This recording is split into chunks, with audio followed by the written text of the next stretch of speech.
gonna send some photos. Okay, maybe you can put up a picture or something. So, wow. So I think what we'll do is we'll start by giving everybody an opportunity to introduce themselves and share in a couple sentences some of their hopes that we might accomplish in this project. So Randy, do you want to start first, since we really created this project in large part because of GSTC? Sure, yes. Randy Durbin. I'm the CEO of GSTC, the Global Sustainable Tourism Council. You may be aware of us. We were started in 2007 by UNEP and UNWTO to create global standards for sustainable tourism. And we first did that for industry. We have two sets of standards, the industry criteria. And then that was 2008, they were publicly launched. And then in 2013, destination criteria, which serve as policy guidance and picked up and used the national level, municipal level, provincial level, and then also as a guidebook for managing destinations. So it's used at countless destinations around the world. And I should add that the destination criteria have been formally adopted as national policy in a number of countries, quite recently in Japan, but in Indonesia, Thailand, and Greece is sort of moving in that direction, a couple of other European countries.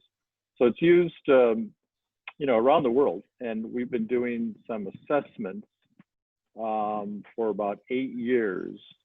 And so our interest here is that we've been looking around for an online audit system where two things can happen, where a destination could do a self-assessment, or any type of assessment could be done, self-assessment, and then we come in and do external assessments.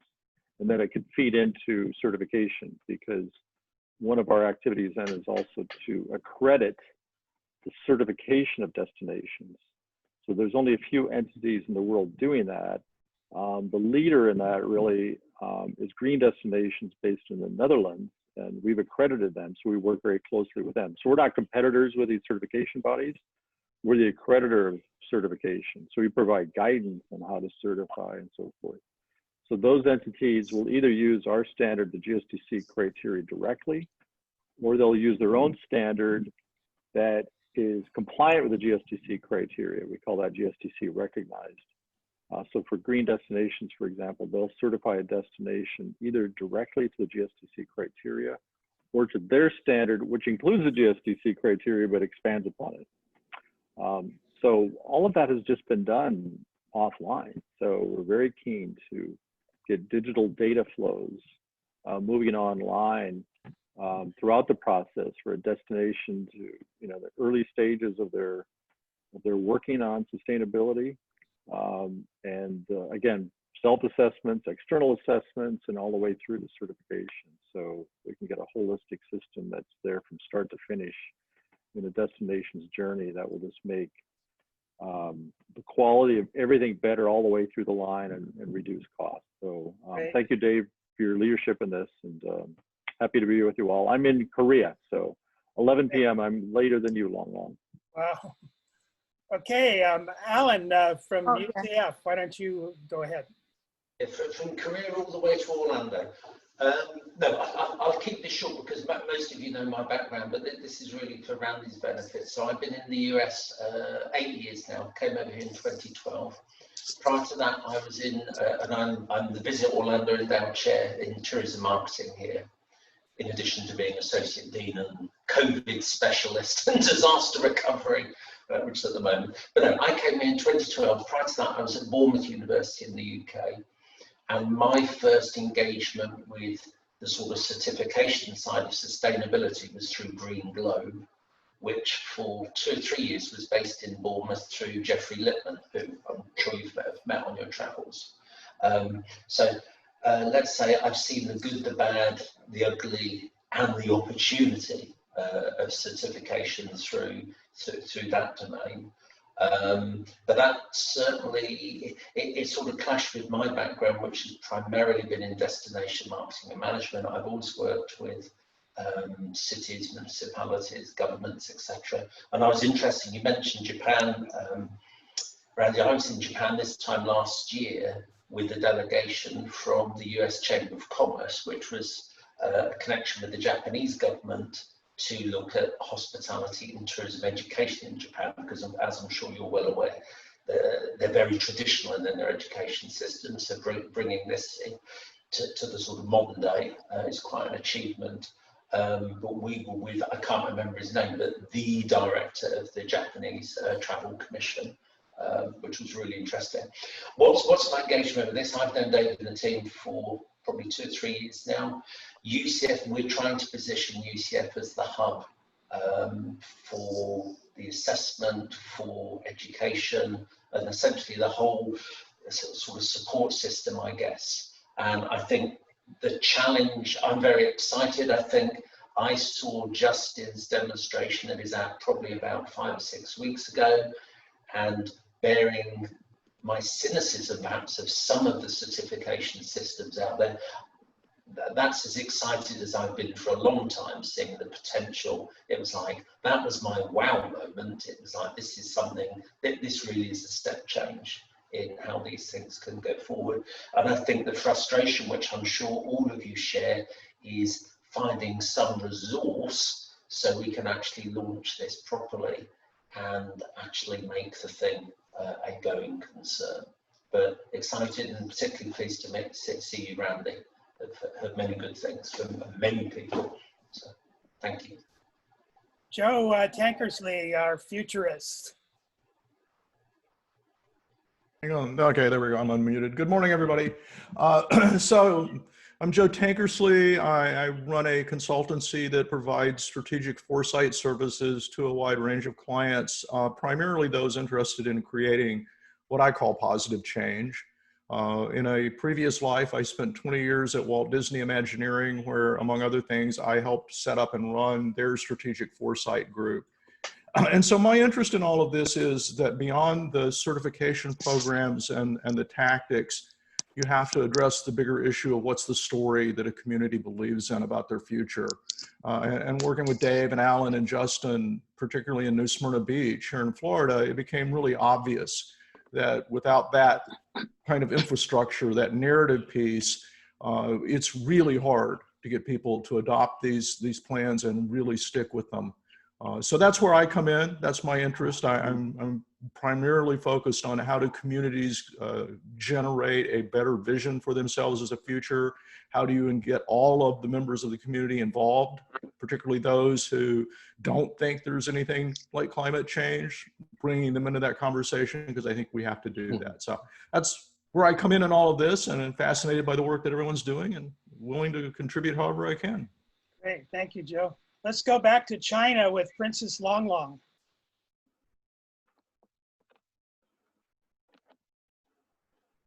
Oh, there she is. Yes, that's me. What can I say? There were several things I think I need to address to this conference.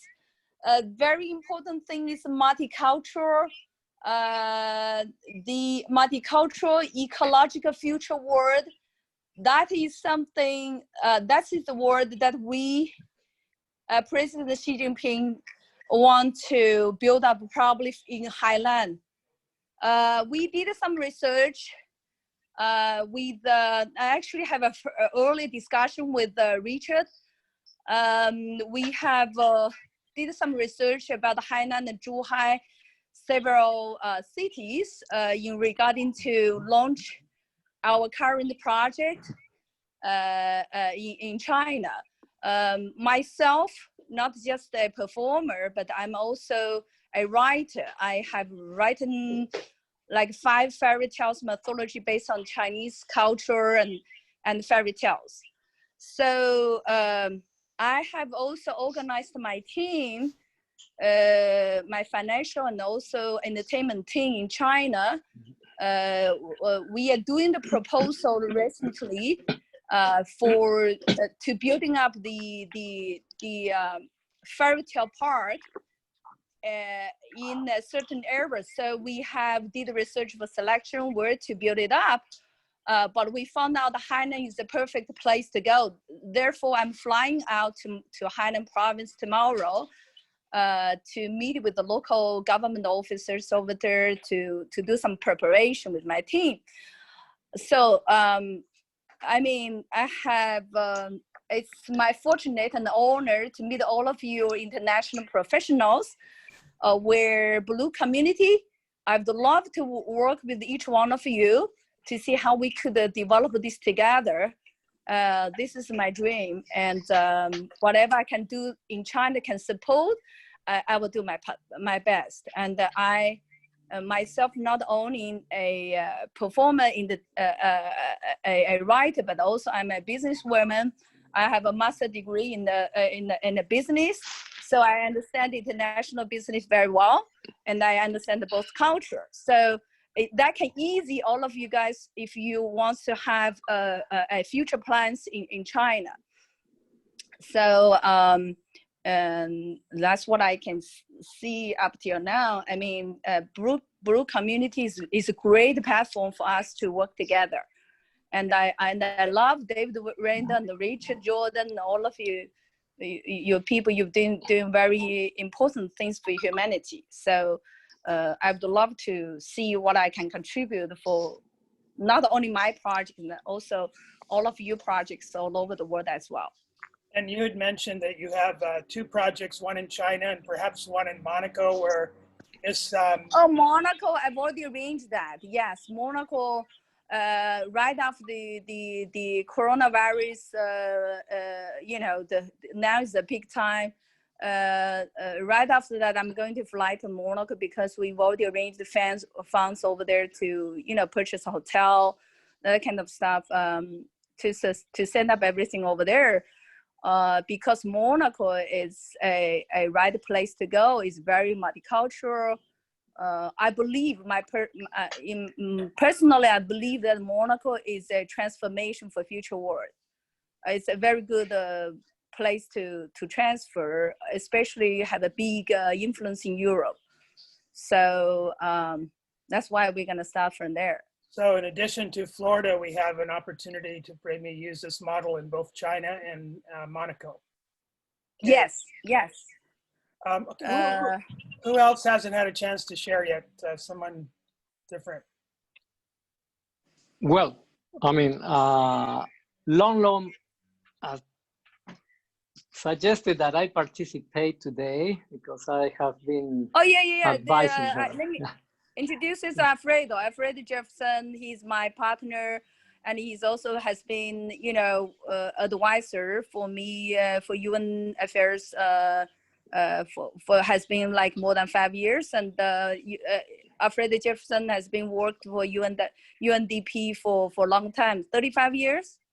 Is that? Yeah, just about. Yeah, just about. I give the, yeah, you start to introduce yourself, please. Sure. Well, I'm a consultant with the UN now. I basically formally retired from the UNDP, but then I have done and continue doing consultancy for UNDP and the UN.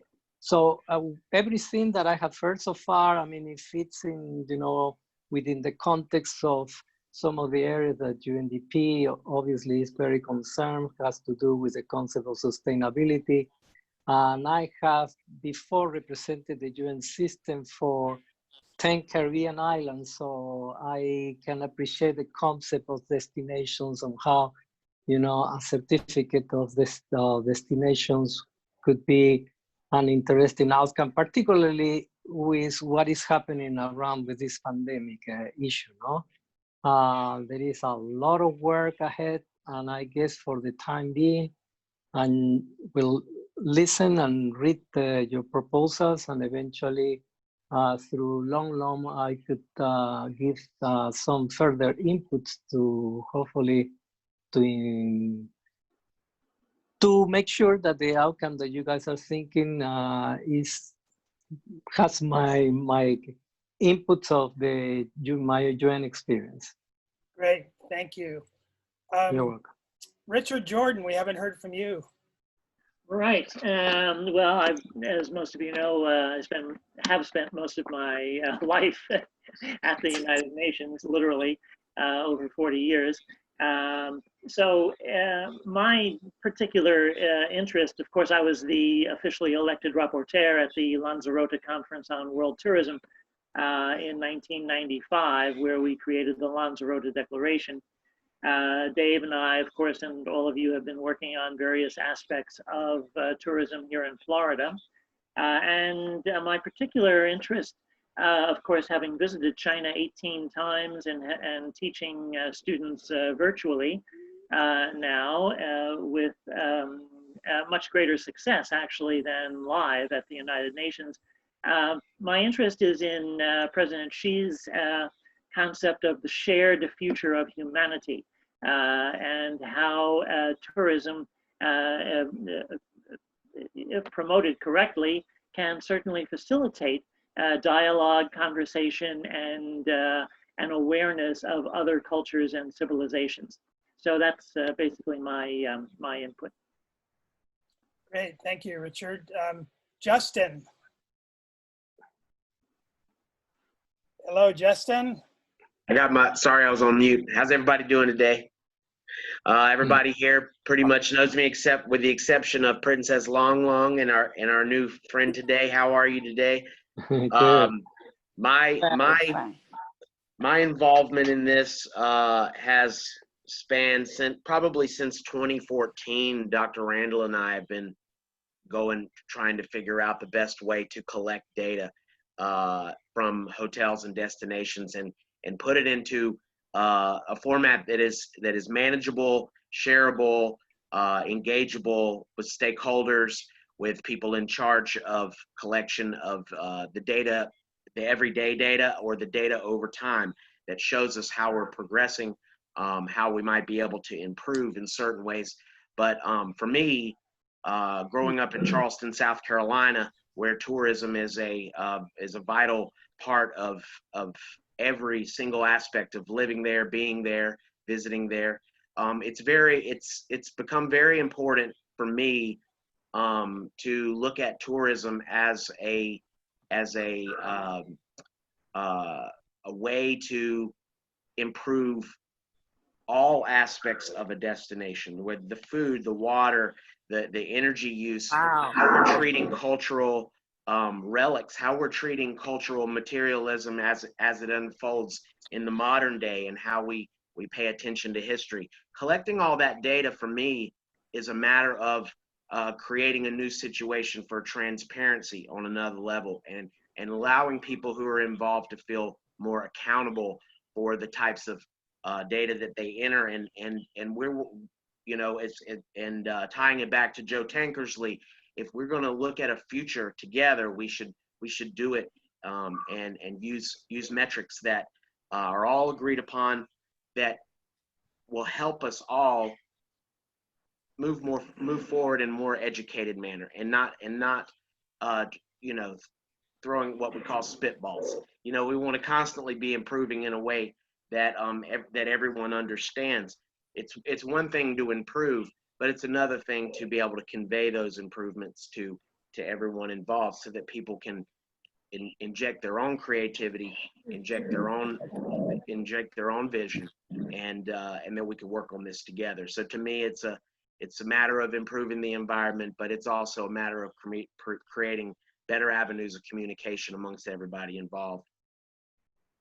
Great, thank you.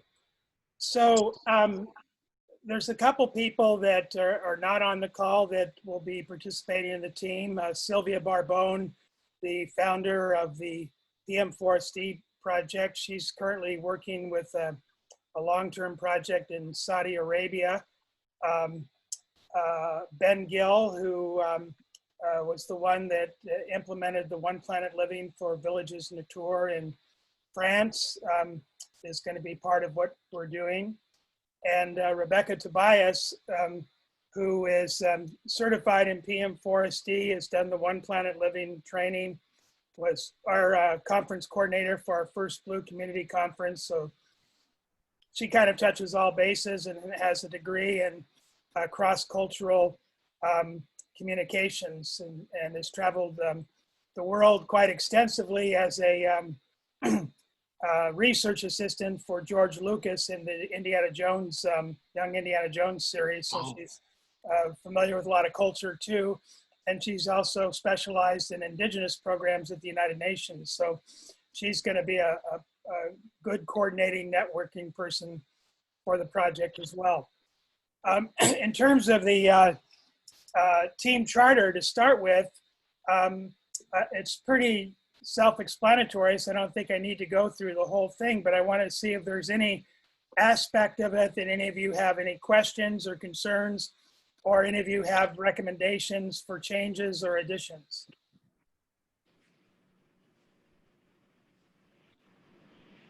Alfredo, do you have any questions, please?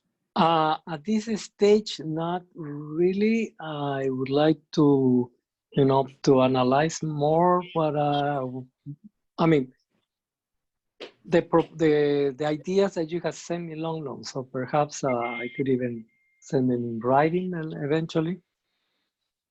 Okay. Yeah. Okay. So I think I'm going to, by the end of this month, I'm going to have my team to clear out our proposal for the project in Hainan, the theme park, including future development with the Blue Community, including building a building, Blue Community building, or UNWTO.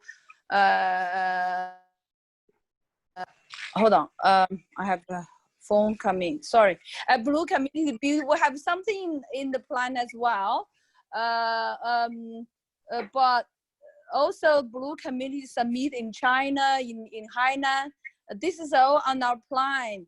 I'm very glad and appreciate this conference, and it gave me the chance to meet with all of you. But I think the clarification of China need to be specifically detailed in the proposal, and I will share the proposal with the Blue Community key members, and then see how we could cooperate together. It's very good that Mr. Bird, is that Jay Bird? You were talking about the tourism, with the culture and with the environmental, harmony is so important, and I do believe what you said, but that's why we need expertise, international expertise to develop China, and we have the policy, we have the place, and we have the right people, and also sufficient funds to do that. So let's see how we can put these resources together. Are you suggesting, Long, that we maybe amend under the deliverables to also include a project in China as well as our 6 communities in Florida? Say that again, please. Are you suggesting we add China under the section on deliverables as one of the places we do assessments? Assessments? Yes. One of the. I don't really understand your excuse me, sorry, but yeah. Well, it's kind of like you were saying we should add China, the project in China, to this team project. Yes. Okay. Yeah. David Long, can I just suggest, we at GSTC are quite active in China. Huangshan, the important cultural and natural World Heritage Site, has always been a member of GSTC. They're on our board. They're certified to our scheme. We have 2 China board members. We're building a Chinese website. I was in Hainan last year at a high-level meeting on application of standards in Hainan, and I could go on and on and on. Long, you and I may want to speak maybe next week. I'm in Korea. We're a close time zone. I could share with you all of what we're doing there. We're working with WWF China right now to create a China Sustainable Travel Alliance. We have C-Trip on board. We have many big enterprises, and it's very exciting. So why don't, That's you know, very I've good. got your email. I've got your email address. I'll send you a little bit of information, and we should talk. And I think Okay. there's some way we can Okay, find a please way to also engage CC China. also CC David Randall as well, please. Okay. So I'll and to the community, yes. I'll amend the charter to make reference to the project in China. Are there any other changes or issues or questions about the team charter? Not so far. Okay. No, I was just going to add, Dave, that I need to speak to Justin in particular early next week to, I'm looking at the third bullet, to get the assessments ready, because just for everyone's knowledge, UCF undergraduate students contributed to the assessment for the first time in the spring in COVID, so it wasn't ideal, but it was actually not a bad start. But starting August 24th, I've got 70 master's students who will be contributing to the assessment. So, Justin, we need to just touch base and discuss logistics. And that reminds me, Alan and I had talked, Randy, about, you know, having the graduate students work on those assessments, and we still need to get those 20 or 30 assessments from you to do that. Oh, sorry. Yes, yes. I'll get those to you. So no, I'm a big believer in this. I think it's finding a sort of suitable business model to actually make the thing work. That, you know, that I think that's always been the challenge from day one. But you know, as I said earlier, having seen the app, that potentially is a sea change difference, because it's very tangible and it's self-assessment, which is the key. So no, fingers crossed, positive for the future. Okay, well then, can we have consensus then that we'll use this charter as a starting point, and then we'll put a more formalized agenda for our next meeting to follow through. Can I get everybody's, I guess, go one by one that you approve the charter? I'll start, I approve. Okay. Richard? Yes. Randy? Yes. Long? Yes. Alfredo? Yes, yes. I mean, as you said, no, this initial charter is agreeable. Good. Great. Okay, so we have unanimous consensus that the charter is approved.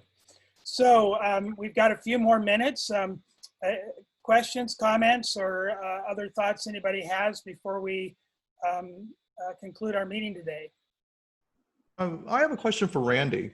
I'm curious, Randy, you know, and I don't know what the international perspective is so varied, and the United States is in such a mess with the COVID-19, but how has all of this impacted the way, other than needing to get online, how has it impacted the way you guys are doing what you're doing, or at least your projection for what you're going to be doing next year?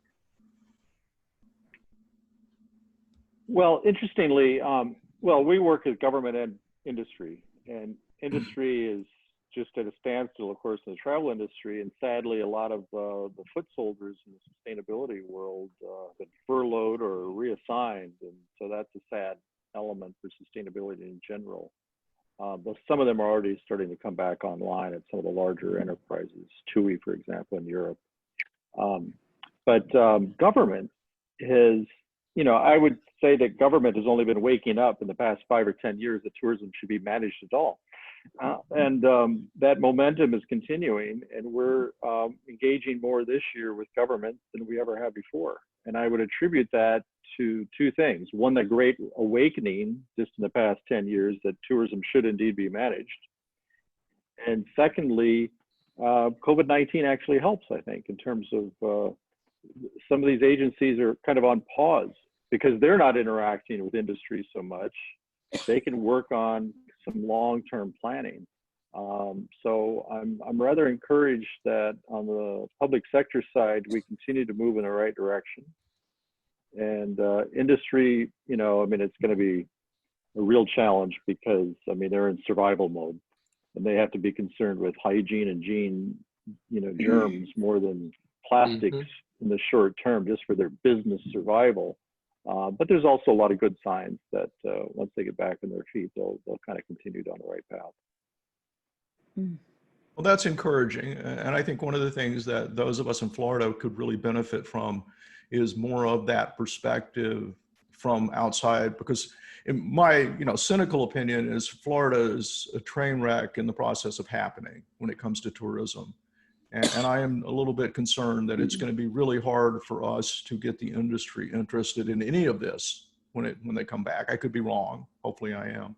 But I think understanding more what's working for you guys and other places, I think will help us. So thanks for sharing that. That's useful. If I can just chip in, it's one of the ironies of life, and from my experience, governments only take tourism seriously the minute tourists stop coming.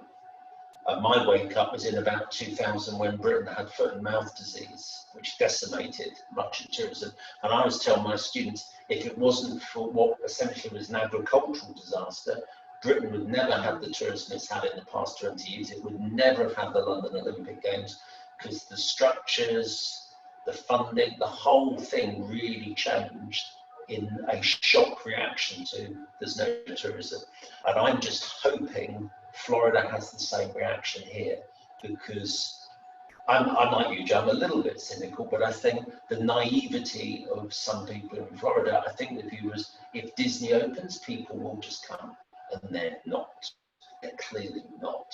So I think there is a shock system across the state that what they thought was highly predictable, it's not. So clearly there's a lack of tourism, and as you all know, there's a lack of tax dollars, which is significant. So I'm hoping, I really do hope, that tourism will be taken, certainly the public sector, a lot more seriously than it's been taken in the past. So forever hopeful out of what currently is a mess. Yeah. Just looking ahead from February 2021 to February 2022, February 2021 is the 50th anniversary of ping pong diplomacy. And the World Championships will be held for the first time in Houston. If we remember, Deng Xiaoping in his last trip to America took off the cowboy hat he had been given and waved it as a symbol that China was willing to consider openness to the West. 2022 in February, the World Championships will be held in Chengdu. And I think that there will be significant opportunity to look ahead and think how to promote people-to-people exchanges. It could be very, very interesting to use that window. And there's a great deal of activity already on the part of the World Table Tennis Federation to make the most of this opportunity. So we may have something to spur the world on in terms of going backwards in order to go forwards. Just my thought. Okay, well, our time's about up. I want to thank everybody for participating. I have something to ask Randy.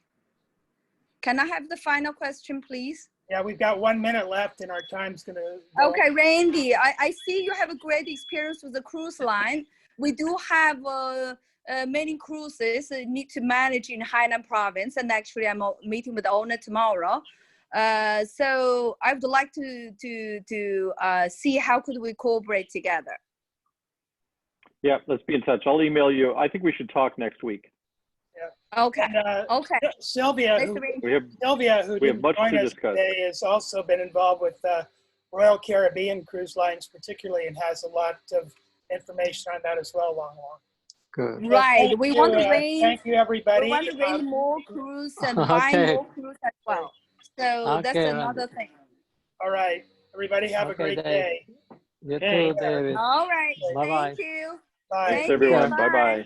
Bye-bye. Bye. Thank you. Bye.